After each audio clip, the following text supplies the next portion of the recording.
Welcome to the Let's Do This Together podcast. I'm Jackie. I'm This is Brandon. And on this podcast, we are married. I forgot my ring, but if you're just listening to it, you don't even know that. That's okay. But on this, we like to just have conversations about walking with God through life, family, and marriage. And so we today are talking about a topic that is going to fall under the marriage realm a little bit more. Even if you're not married or not sure if you're going to get married one day, you might still listen because it could apply to other areas. But we are talking about how to fight when all you do is fight. So this could definitely, like parent-kid, this is not our mindset. We're going to be using marital or relational examples.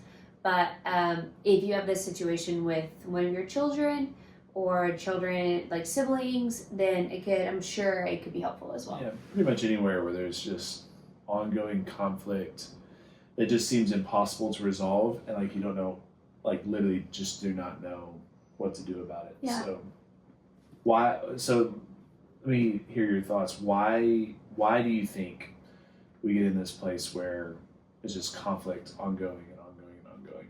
Yeah, I think I think we're both going to talk to this, right? But yes, I think the first couple things that come to mind is just like that's the only way that you've ever seen or experienced feeling close to someone. Yeah, it's like the best. Or like, you're getting someone to having their full attention. Yeah, is like interesting about sometimes kids try to get your attention by doing things. Right. But yes, but we're just big kids, right? Like a lot of us, like even those of us that had like the best like parents and the best upbringing, like still live in a fallen world, and so like we have tendencies that we may not even be aware of. Maybe not even because of family, but because of our like school situation or a coach that was really influential in our life, or fill in the blank. And so I think that one of the biggest things is like just being aware that there are other ways to feel like connected and to have like the attention. Like it doesn't have to be, and I think that there's some like spiritual, like demonic, maybe even stuff there of just like clouds almost of just like some people just feel like they like have to like be fighting. Yeah. Like everything. Like things are not normal unless. Yeah. Like they don't know how to. They almost don't know how to function unless fighting is happening. And so I think that's one thing that like through prayer the Lord can like get rid of that stronghold. And I also think another reason is because of like if you have again we're talking mainly about marriage, but if you have one person who's a believer, a Christian, and one person who's not, you're probably going to like view a lot of the world differently. You should probably be viewing like a lot of the world differently. Like your approach, what you care about, what matters, what's important to you, is going to feel very different. And then even within two believers, Christ followers that are married, like we have like our own personalities, right? We have our own interests, we have our own desires. And so those are kind of my thoughts of why like people fight. Yeah, like why we fight. Or just get stuck in this like cycle. Yeah, I think there's some element to like, and I think this is most of what you were saying in that first point, but I think in some weird way, sometimes we feel most safe when we're fighting, and that's a weird kind of way to think about it. But if you grew up in a household where the volume is always here, well then normal for you and safe for you is when the volume is there, and you kind of got to get it there sometimes, which is arguing potentially or whatever. And I think additionally, like there is a spiritual component of, especially within a marriage, like the Bible says that two people become one flesh, and like that most glorifies God. Like that reality of marriage most glorifies God. And so Satan does want to, anywhere he possibly can, cause some fighting and some conflict that's going to prevent you and I as a married couple from glorifying God with our marriage specifically. And I mean, there's so many different reasons why. Like, I wish we could sit across the table from the people listening, especially if you're like, yeah, all we do is fight. I think I would love to have a conversation and just kind of hear your heart on it. Well, I think we also like pick fights when I know, like for us or for me, a lot of times I don't even realize it, but I start a fight when I start to feel insecure or defensive about something else. Yeah. Like I start to, like I get, well, why would you like say, like we think, I think a lot of times, and you got to be careful. I want to be careful because this can be like a sensitive topic, or it can lead to sensitive things. But I've noticed in myself when I start to say like, why would you even think that, or why would you even say that, or where's that even like coming from? I just want to like take a second and be like, okay, do I actually think like you're right, or like in my mind, you started the fight when I really started it because I was the one that got defensive. Does that make sense? Like, and you want to be careful because sometimes people say things that are genuinely like not true. That is not true and that was uncalled for, and like, why would you say that? But that's not always the case. Like sometimes he just says something that's like true or very just like mild, and I like, triggers me.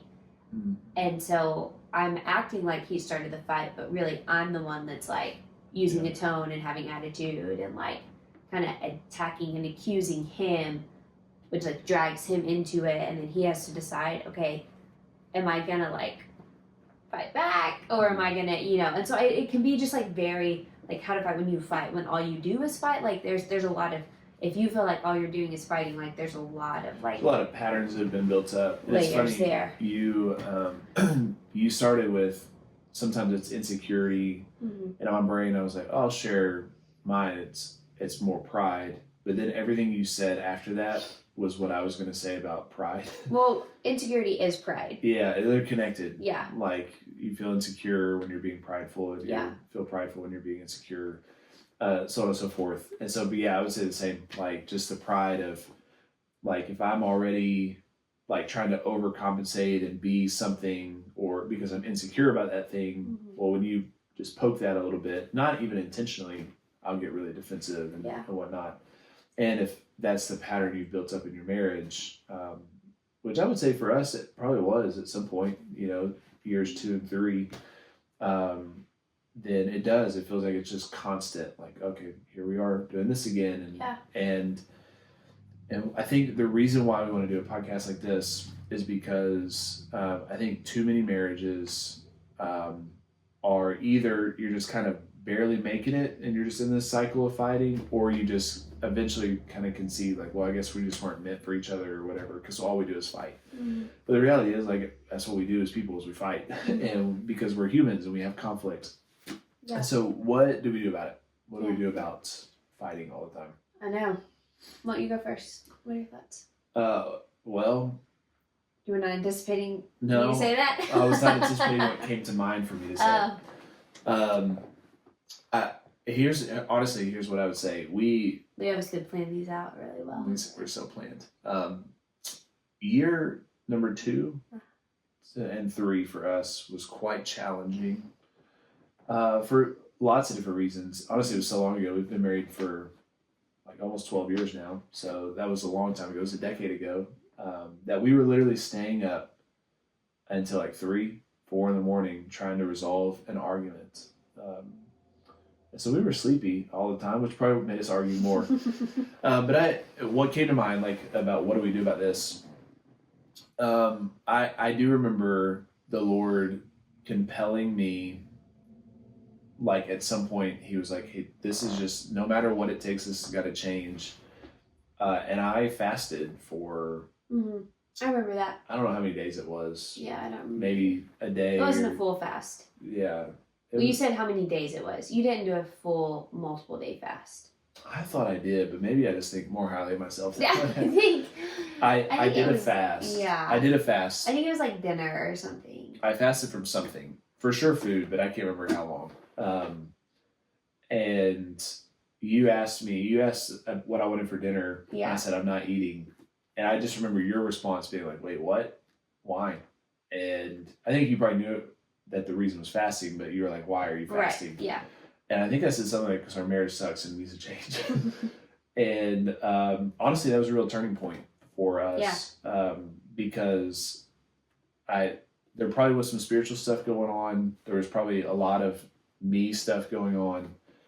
And the fasting is a way to put to death yourself in some ways, spiritually speaking. And I needed that to happen in order for us to flourish in marriage. So long story short, like, what do you do? If you're a Christian, I would say just start with getting desperate before the Lord, trusting that He's the only one who can really do the change that needs to happen. Yeah. Yeah, no, I mean, I think that kind of goes into the, like, how do we keep this from happening again kind of thing. But I think that's really good. I never fasted for a marriage. I just let you just take that.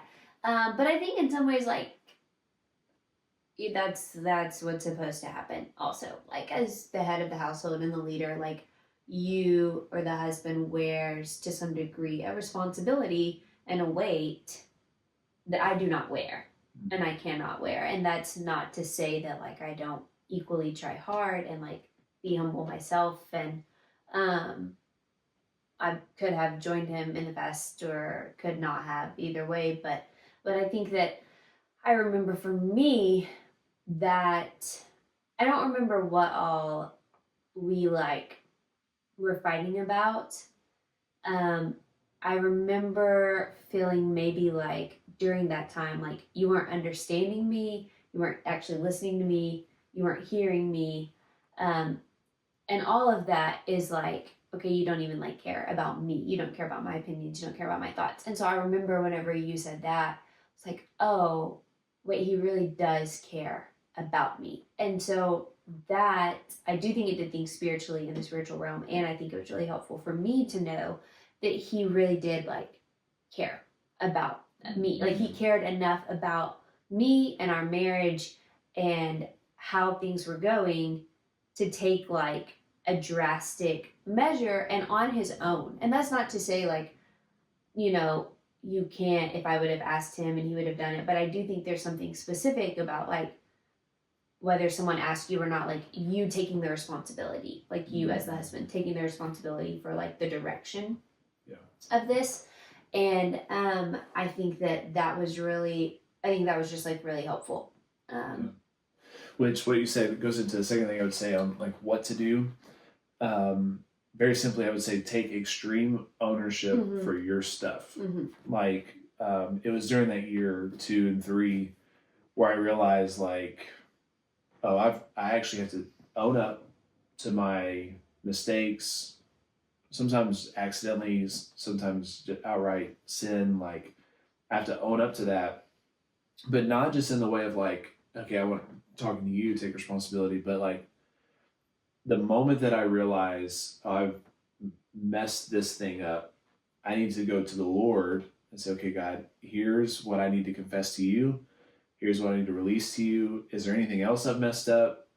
And then really you're humbling yourself before God.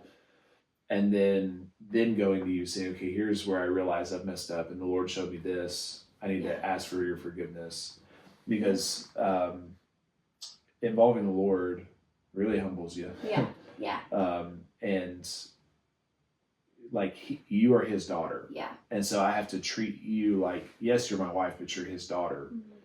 And so I think confessing sin to him, confessing sin to you, and asking for forgiveness very specifically, in a very humble way, knowing, and this is the thing about it, when you confess to the Lord, and then you confess to your spouse, and you ask for their forgiveness, you know that the Lord is going to forgive you based off of Jesus Christ, but you don't know if your spouse is going to actually forgive you. And so you have to be okay with that. And that's just the consequence of being in a human relationship. You just never know if the person is going to forgive you. You did, always. Well, I think that to just push back a little bit on that, I think you never did anything like that. I'm not saying that's not true. Yeah. Because you never did anything that would come close to the like what people would say would fall under the like unforgivable category. Like you never came close to any of the things that the Bible I did merits not. divorce for, Correct. or anything like that. And so I don't think you ever thought I wasn't actually gonna forgive you. You were pretty mad some nights. But like, because, but I think, because I wasn't listening well, I wasn't really. like the a reality, lot of things not good yeah. But the reality of like in communication, really. yeah, but the reality of like not forgiving is not so much. I feel like what you need to be mentally, maybe that helped you actually do this, but like being mentally prepared to give them space Yeah. to forgive you. I guess like I'm not God, and so I'm not. I haven't. Well, I don't know if that's an analogy like that. It makes sense, but like I don't just like yes, I see Jesus' righteousness on you. Yeah. I forgive you. Like I am human, and so depending on how hurt I was, things may not be okay right away. and sometimes like I would say I'm not gonna forgive you because that wasn't a real apology. Yes. Like you're just sorry that Because you want things to be okay. Yeah, you just want the status quo to go back. Like you just want me to not be happy, and if I say I'm sorry, then we'll get back to it. And so that was something that like we had to make sure that we both were like handling, I guess, the right way. Yeah, and it took a lot of work and a lot of effort. And truthfully, part of the reason why we were fighting is because we weren't good at communication. Yeah. And so one of the things we had to figure out in the process is how to actually communicate, which meant being honest, being transparent about where we were hurt. And I think probably during that time there was a lot of like, well, I'm hurt by that, but also that thing you did a few weeks ago, I haven't stopped thinking about. Right. And so how do we not do that piece? Well, I think that you have to be as kind of this like triangle, right? And it's like all connected. And you can't do one unless you're doing all three, I think. You have to be willing to be honest with God, yourself, and other people. And if you're not willing to do all three of those, you're not being honest. Like you just can't be honest. And so that's not to say, I think there are boundaries and we don't tell everyone everything, but your spouse is the person you tell everything, right? Like that is, like there are very few things that I can't even think of one, like, but I think that like just having that picture of a triangle of like, I have to be honest with God first and be willing to be open to everything that you've been talking about. Like that I could be the one that was wrong, that I need to be the one that's communicating better. Show me, let me hear what the Lord has to say about this. And then being honest with myself. Yeah, I do stink at this. Yeah, I do need to improve on that. Is going to make it easier for me to be honest with the other person and the other person to be honest with me and me to receive what the other person was saying. I think from like, to kind of get a little bit more practical too, not that this stuff isn't practical, but just like things you can practically walk away with, changes you can make right now, would be, it's okay that you both process things differently. You don't have to be the same person. I had to realize that Brandon's not going to be me, and I'm not going to be him, and he has to be okay with looking a little bit more like me, and I have to be okay with looking a little bit more like him. So what I mean by that is like, he is an internal processor, I'm an external processor. I'm not trying to be Brandon, but that doesn't mean that I don't need to like grow in something that he's like strong at. But it's not because I'm trying to be like him, it's because I'm trying to be like Christ, and I'm trying to like love him well. And so I need to be slower to speak. Not because I need to be more like Brandon, but because like that's what I need to do, is to not just say the first hurtful thing that comes to my brain, but give it to the Lord, process it, and go from there. And alternatively, I need to not just be like more like Jackie, but I should probably share some of my thoughts, which, or all of them. or all of Yeah, them. you can pick the speed, but like, Yeah. yes. And so, especially early on, I was not good at sharing my thoughts. Yeah. And so I would just bottle everything up, and that wouldn't be good. Yeah. No. And so realizing that, giving each other freedom to like grow, understanding why you're even wanting to change is to love the other person, to be more like Jesus, not to force the other person to be more like you.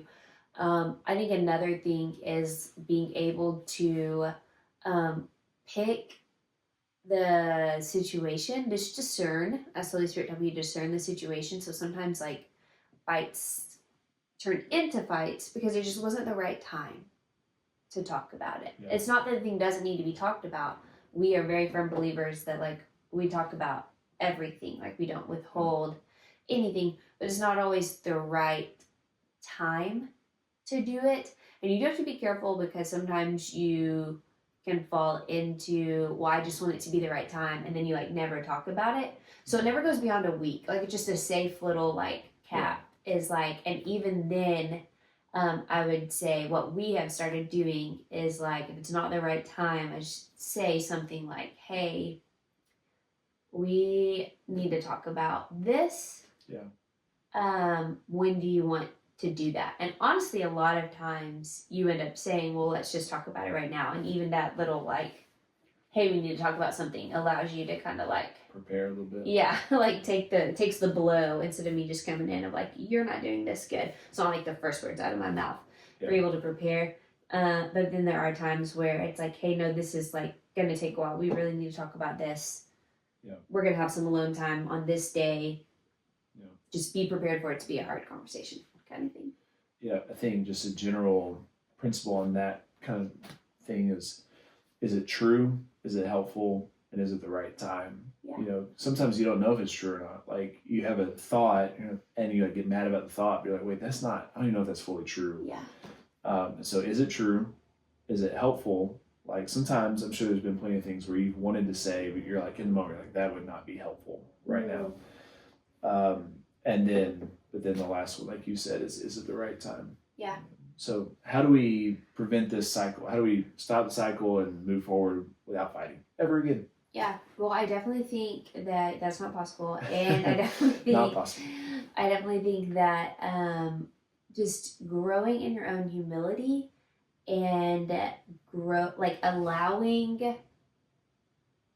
When I say that, what I practically mean by growing in humility is giving the other person space and freedom to call you out when you're starting to slip back into pride or things that start a fight. So the first thing that came to mind is like, sorry, it's like a you example, but like a lot of times for a while, I would say something and I meant what I said, but for whatever reason, you would hear something totally different, or you would assume something, or you would hear a tone that was not there. And I do have tones sometimes, but like not every time. And I can't think of like a very exact specific example, but just like I can now tell when you're like reading something into what I'm saying, or you've like a little bit gotten offended by it, and I'll just gently say like, hey, like, did you hear what I said? Like, what did I say? Yeah. Okay, that's what I meant. So please don't. I can tell you're starting to get a little bit offended. Please don't, like, I don't know. Did you want to speak to that, or like? No, that happens. Yeah. It is But I think that has like that willingness in both of us to like let the other one like speak into it, or like for me, like my brain like will spiral like an outside thing, not between us. I'm stressed about an outside thing, and then it like comes out at you, and so that's where you'll be like, hey, like you're really mad at this person right now. Please don't take it out on me. I'm like, okay, no, you're right. Yeah. But like we've had to realize that and both be willing to say like, hey, you're gonna get to like speak into me, and I'm not gonna get mad at you for like telling me what's true. Yeah. And as long as you're doing it with like a gentle, like humble heart, and your goal is like for my good. And I think communicating, just like remembering that we are on the same team.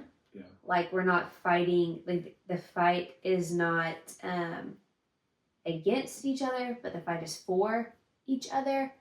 And so as often as needed in the middle of a fight, stopping and praying. Things get real intense again, stop again, go your separate ways, pray, come back. Like I think that as you do that, you'll just naturally like be more bent towards praying, and the fights will become not never, but they'll become less frequent, and the like length will be shorter, and you know. Yeah, I would say two things to like to stop it is like to deal with your stuff. Like if you've got, like if Jackie did something a month ago that I'm still hurt and offended by, that's not her fault. Yeah. Like that's my fault that I'm still hurt and offended by it. And chances are, if you did something a month ago that I'm still hurt and offended by, you'll do something today that either piles onto that or it's adjacent to it, which makes me more angry, and then it's all connected. And when you're fighting, if you've got a bunch of things that are connected, what ends up happening is you fight about one thing, which leads to another thing, another, and you never actually resolve any of it. So it all just ends up getting worse. And so I think taking responsibility to deal with your stuff, number one that I would say. But then two, actually ask the Holy Spirit to make you a better fighter. Yeah. Like, and not in a, I'm going to win this battle, but we are going to win it together. Mm-hmm. Like you said, the battle is not against you, it's for you and for us. And so asking the Holy Spirit to make you a better fighter, to know where the battle actually is. Some things really do need to be resolved. Some things, it's like, wow, what is even happening right now? This is clearly something outside of us that's going on. And so we need to pray together against that thing. And so I think being a better fighter, dealing with your stuff, contributes to that as well. So, you got any other final words? Yeah, I think just, when we say like we're fighting, we rarely scream. Yeah, this is not a scream. I don't think we've ever screamed at each other. I've cussed at you a few times. Just a couple. But I've never like screamed at you. We're not like throwing things at each other. We've never done that. Yeah. We're not like I do think there's like a level of like the intensity of fighting that needs legitimate like help. Like you need to get help if that is defining. If you're consistently having fights that involve screaming at each other, throwing things, like you need to bring in a third party. A Christian counselor, a pastor that you trust, someone like that.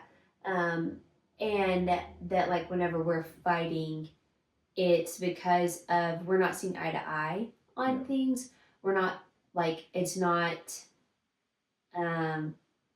abusive in the sense of like the fight is always you're always mad at me about something or I'm always mad at you about something. I'm not scared of him. He's not scared of me, I don't think. Like when those things need help, maybe situations that you need to get out of. And so when we say like fighting, maybe we should have started with this, but like when we say fighting, we really just mean like the arguing, the like we're just never on the same page. There's always like tension, never ending conflict. Yeah, this like constant like conflict that's like you're just like always getting on my nerves. I can't be in the same room with you because I just get mad internally. That's like what we're like talking about fighting. But if you're falling into like a category of like things are pretty intense, someone's being abusive to you, degrading to you constantly, making you feel worthless, withholding like food from you, withholding like freedoms like car keys or access to money, like especially your money, bank accounts, things like that. Like that is that's not okay. That's not healthy. It's not what people do. That's not even like when marriages aren't good. That's like not even the definition of like a not good marriage, a marriage in a rocky spot. That's abusive, and that's something that you should get out of. So. That's good. Well, thank you for joining us. We hope that you find some of this helpful, whether it's a marriage relationship or a parent to child relationship or a coworker relationship, whatever the case may be. We hope you find this helpful. Yeah. Thanks.